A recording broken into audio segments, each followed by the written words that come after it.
ayusin yun dito. Dalawa lang naman kayo nakatira. Dalawa lang naman kayo nakatira. Bakit hindi nyo mawalis-walisan ng maayos or araw-araw?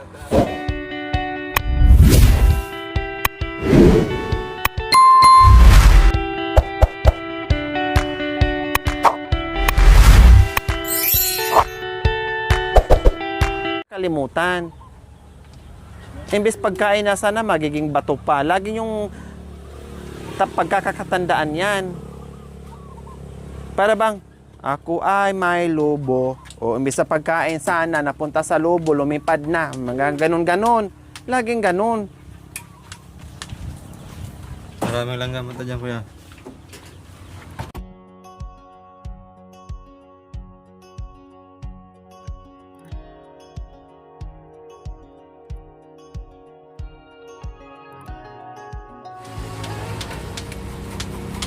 Tatay Glenn, magbawas lang po ng mga maliliit na sanga. Yung sanga lang po. Kasi tumatama na po dito. Pumapasok na. Baka makatusok ng mata. Kaya bawasan lang po ng konti. Ayun pa, oh. Ayun, oh.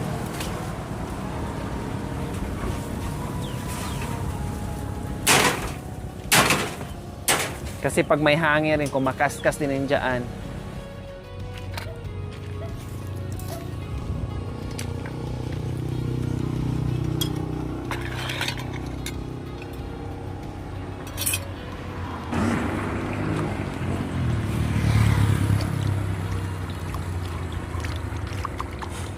So ayan po mga kabayan, katatapos lang ni Kuya Oming kumain. O dito siya sa kanyang malawak na swimming pool. Naguhugas, naglalaba, and everything. Nandyan na lahat mga kabayan. Sabunan niyo po Kuya Oming. Huwag niyo kakalimutan lagi. Pero yung kanyang iniinom mga kabayan, pangsain, iniigib naman niya. Malapit na naman ang igiban.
So ayan po mga kabayan, may lakas na at nakapahinga na rin po mga kabayan. Idugtong lang namin dito yung paglinis dito sa harapan ng bahay, sa tapat. Kasi yung likuran at saka yung gilid ay okay na. Yung dito sa harapan po mga kabayan, natambak na naman yung ano, natambak na naman yung mga dahong laya dito sa ano, sa harapan ng bahay ni Kuya Omi. Ito para matuwa si Tatay Glenn. Para matuwa si Tatay Glenn, linisin mo rin dito, ha? Kasi libre tayo sa lupa, sa tirahan natin. Ito, huwag mo lang itong putulin, ha? Hayaan mo lang, ha? Para gagapang pa yan. Yan. O, yung plastic bottle. Madagdagan na naman.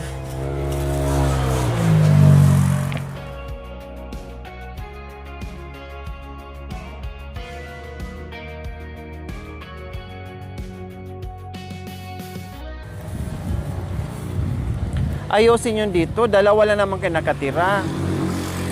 Dalawa lang naman kayo nakatira. Bakit hindi nyo mawalis-walisan ng maayos or araw-araw? Hindi naman pwedeng sige lang kayo bongbing-bongbing. Kasi ako. Iba ang niwalis. Isang stick lang ang gamit. Sige lang bongbing. Wala nang walis-walis. Nakakalimutan na.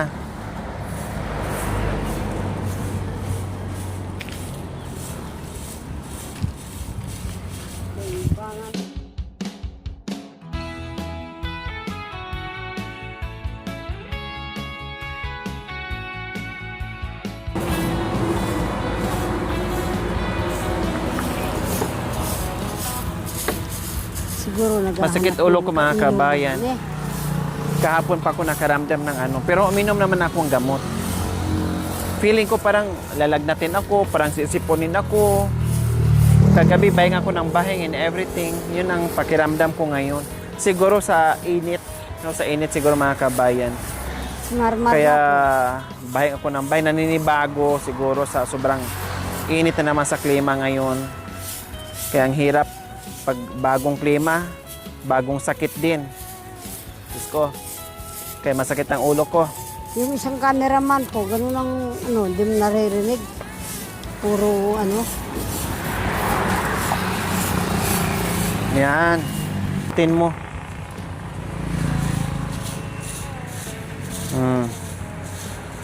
Yan. Para matuwa yung may-ari ng lupa. Sabihin niya, ay, ang galing talaga ni Oming na pinatira ko dito. Hindi ako nagsisisi kasi malinis sa palibot. Oh, matutuwa siya. Oh, ilagay yun na sa ano, sa basurahan nyo, pati dito hanggang doon. Para matuwa.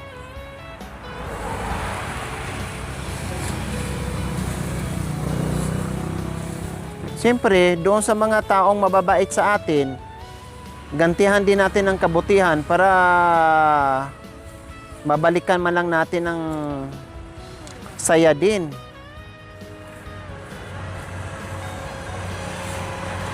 Yan. O, dito pa. Ito, bunutin mo na yung mga ano para malinis tingnan.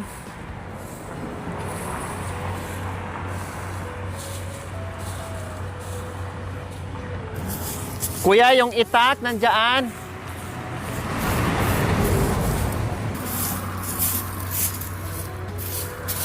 Doon naman din si Mami D sa ano. Ayan. Ayan. Yung damo, Kuya Oming, tanggalin mo.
No, utusan mo lang siya kahit malimit ang pagsasalita mga kabayan. Basta utusan mo lang siya ay okay naman, no problem sa kanya at malinis din. Marunong naman siya magwalis. Yun nga lang, kailangan mo lang ng guide. Yun lang talaga ang ano niya. Oh. Basura mo na. Yun, lagyan mo basura tapos tapon mo doon.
Ayan.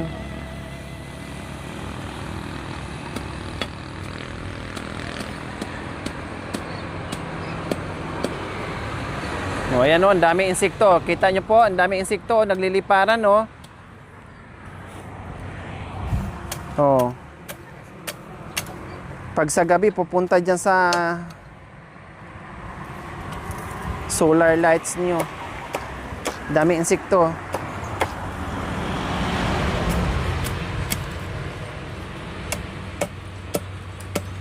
Yan.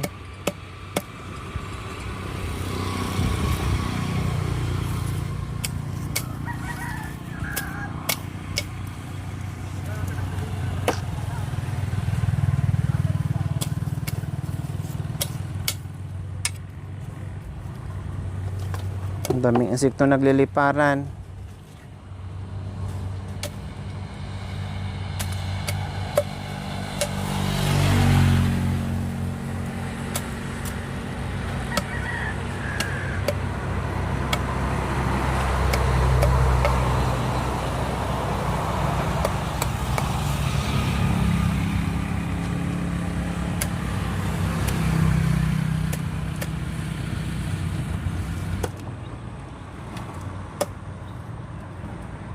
Yan, oh.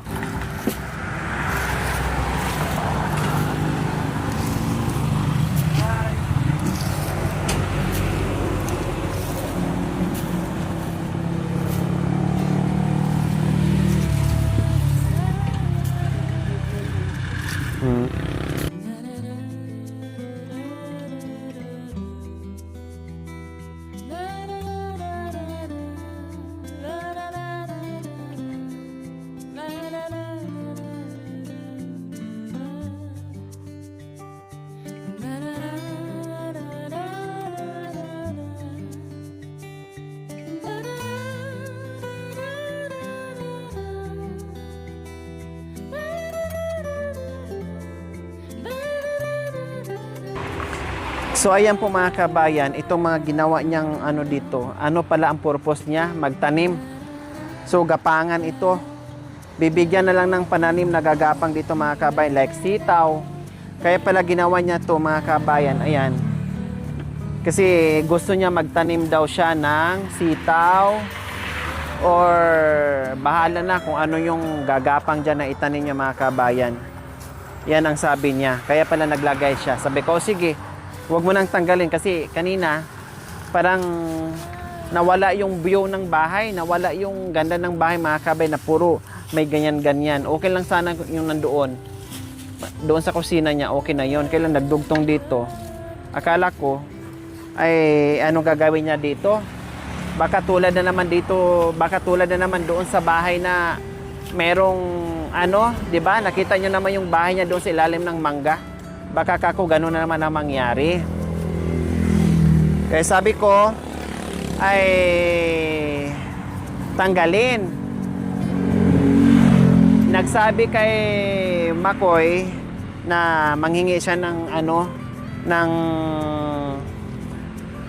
itatanim dyan, nagagapang. Kaya ang purpose niya, naglagay siya ng ganyan. Okay, sige, no problem. Huwag na natin ipatanggal. Bigyan na lang natin ng pananim. Si Kuya Oming. Para meron siyang dyan. Kasi dati ang tataba ng namin, ang tataba ng okra, talong, kamatis, doon sa dati niyang tinirahan mga kabayan, no? At may kangkong ata kami noon eh. Siyempre, wala na. Yan.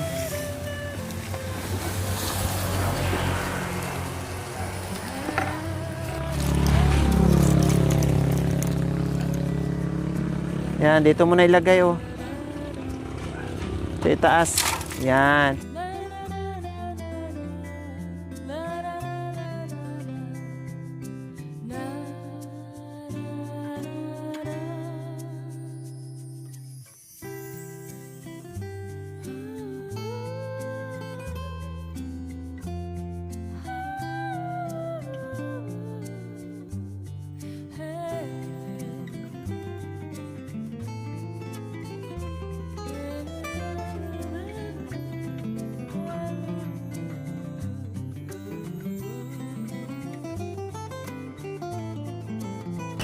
Yan. Para hindi kainin ng apoy. Sige, tanggalan mo. Baka kakalat kasi doon.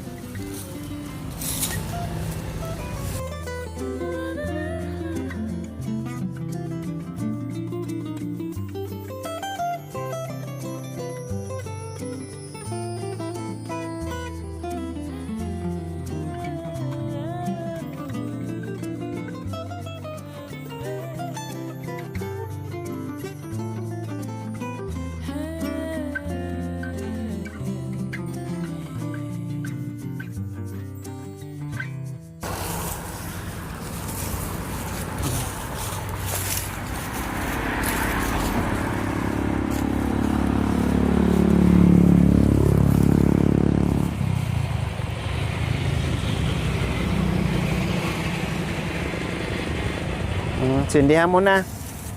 Kasi pag hindi mo rin alisin yan dyan, wala. Papangit din tingnan yung mga...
Ah.